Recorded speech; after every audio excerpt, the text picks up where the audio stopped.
Dans la vidéo précédente, nous avons vu quel impact ont les implantations des pôles sur la réponse d'un système et notamment la valeur finale par exemple et la nature du régime transitoire.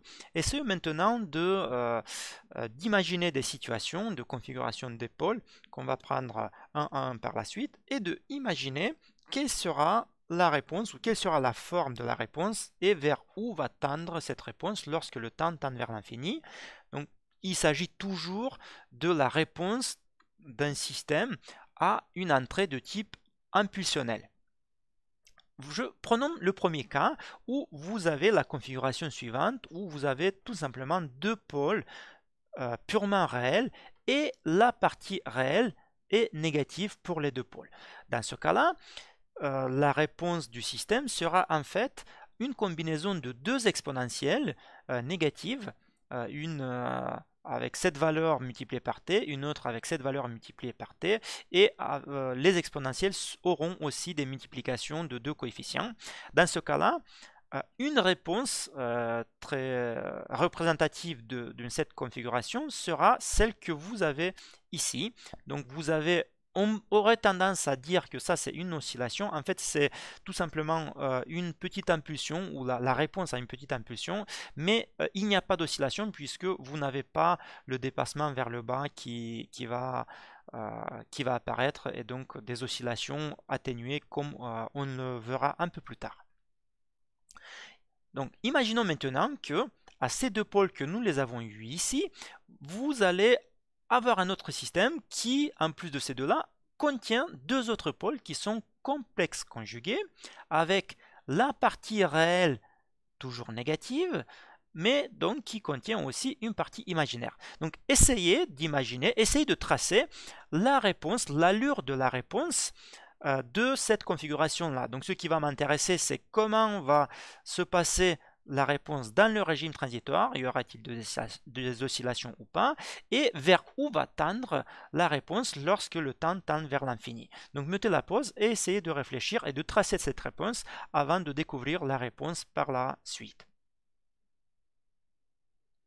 Alors la réponse est une réponse oscillante mais dont la valeur finale tend vers 0, puisque la limite va tendre, la limite de y de t lorsque le t tend vers infini va tendre vers 0 parce que toutes les parties réelles des pôles sont négatives et donc toutes les exponentielles vont disparaître, mais vous avez des oscillations parce que vous avez un pôle complexe conjugué. Reprenons un autre exemple où ici on va considérer toujours le cas initial avec deux pôles purement réels négatifs auquel on va rajouter un troisième pôle qui est exactement en origine. Mais ce pôle est de multiplicité 1. Donc dans ce cas-là, que va-t-il se passer avec la réponse?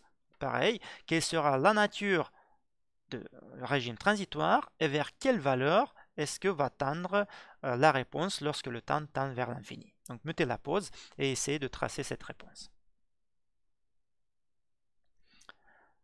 J'espère que vous l'avez tracée. Donc la réponse est la suivante. En fait, vous n'auriez pas d'oscillation parce que vous n'avez pas de pôle complexe conjugué, donc pas de cosinus dans la réponse du système. Et étant donné que vous avez un pôle en origine, la classe de ce système sera 1. Et si vous vous rappelez de la vidéo précédente, un système de classe 1 excité par une excitation impulsionnelle va tendre vers une valeur quelconque finie qui n'est pas 0. Donc elle peut être positive comme je l'ai dessiné ici, mais elle peut être aussi négative. Mais en tout cas, le système va se stabiliser à une certaine valeur qui est différente de 0. Donc maintenant, reprenons un autre exemple où votre système est caractérisé par ces mêmes trois pôles-là, mais auxquels on va rajouter aussi deux pôles complexes conjugués comme ici. Donc on aura cette configuration que vous avez ici. Donc cette fois-ci, on a quatre pôles. Essayez pareil de tracer la réponse du système et notamment de mettre en évidence le régime transitoire et la valeur à laquelle il va tendre, la réponse va tendre lorsque le temps tend vers l'infini. Mettez la pause, s'il vous plaît. Et donc la réponse dans ce cas-là va ressembler à celle-ci, où vous avez un régime transitoire oscillatoire, parce que vous avez des pôles complexes conjugués, et un régime permanent, la sortie va tendre vers une valeur fixe différente de 0, puisque vous avez un pôle en origine.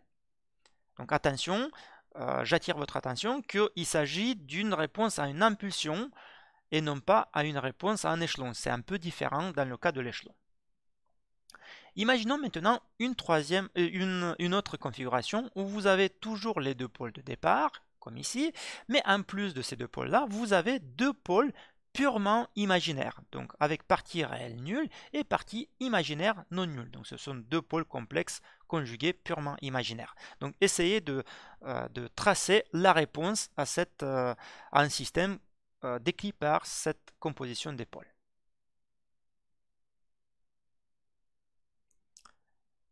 J'espère que vous l'avez trouvé parce que ça diffère un peu du cas précédent. En fait, ce qui va se passer dans ce cas-là, c'est que vous allez avoir au départ un signal sinusoïdal un peu distordu parce que vous avez des exponentielles qui s'ajoutent à un sinus ou un cosinus, ça dépend comme vous l'exprimez, comment est-ce que vous l'exprimez. Pourquoi un cosinus? Parce que tout simplement, la partie réelle nulle donnera une exponentielle nulle multipliée par un cosinus. Donc ce qu'il faudrait qu'un régime permanent, vous avez des oscillations entretenues qui ne s'atténuent pas.